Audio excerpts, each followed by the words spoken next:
Okay, it's a bit late right now, so forgive the bad lighting, but I did want to get my opinions out on this specific story. Not sure how long it's been out there. Might be already late to the plate on this one. But yeah, I thought I'd air my opinion on it because I am a bit of a comic book nerd and I think I have maybe something to offer on this.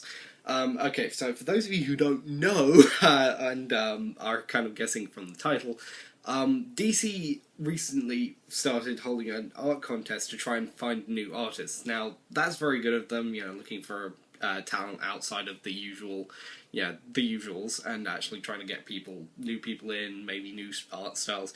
And they're doing it for Harley Quinn, so yeah, that's cool. They want new people to write a fairly established character. That's good.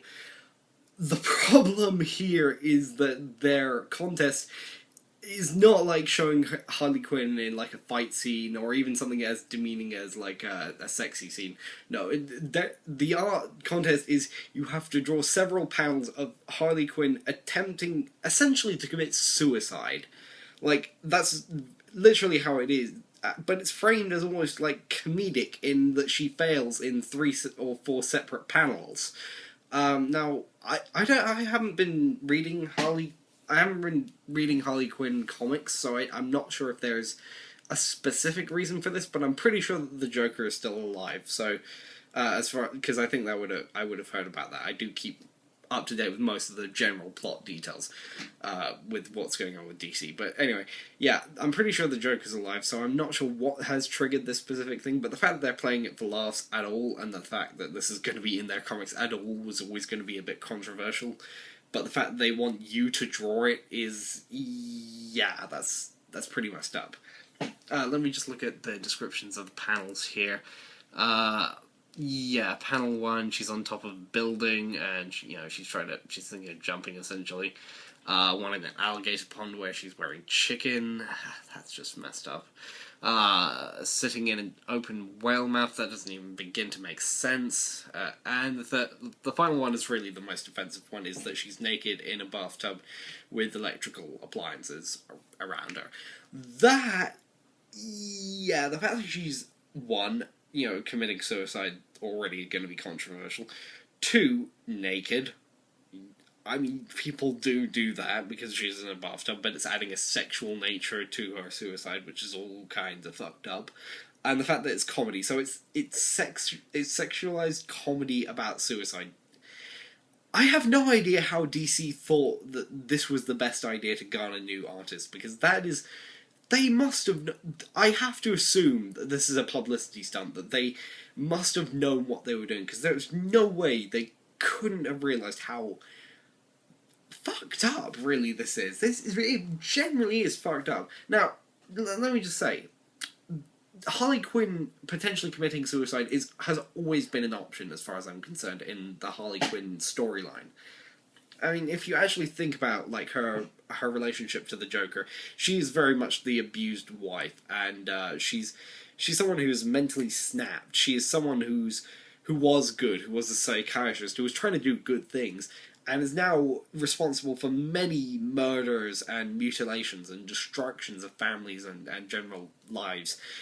The idea of her potentially coming around to committing suicide, either because she's realised the error of her ways, or because the Joker is dead, I think both of those are legitimate reasons for her to commit suicide. The thing is, it's like when I was talking about Kick-Ass 2 in the Kick-Ass 2 review on Surfing Dragons. This stuff needs to be framed properly. It needs to be framed with the weight and gravitas that this kind of stuff needs. You shouldn't play up deaths for comedy. Well, no, you can, but in something as serious as suicide, and especially in the way that it's being portrayed, it is very disturbing. And especially, I need to clarify on this, but apparently there is some sort of suicide awareness week or such going on around this time. So, yeah, that's what really makes me think that DC knew what they were doing and almost purposefully made it as horrible as possible to get as much media attention, because generally I think DC is not doing good with their relaunch. The relaunch that started in 2011, it hasn't worked, and honestly, the bits that I have read have been disappointing. That the relaunch was not necessary. It's really made things worse, not better. Apart from their digital distribution thing, which was a good idea, apart from that, the stories have gotten worse, the artwork has not improved drastically. In some places, in like Teen Titans, it got quite a bit worse for a while. And I think DC's generally just trying to garner a bit of attention, even if it's just, people maybe buying a comic or two to get context, even if it is just an angry feminist, getting a bit of context to then yell at them, because it does get them attention, it gets them people reading their comics, it gets, traffic, that's what they want.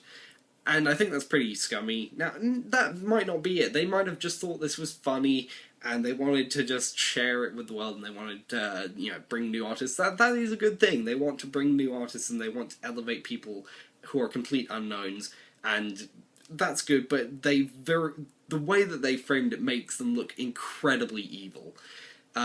Which, whether they want it or not, it's clearly going to backfire on them badly.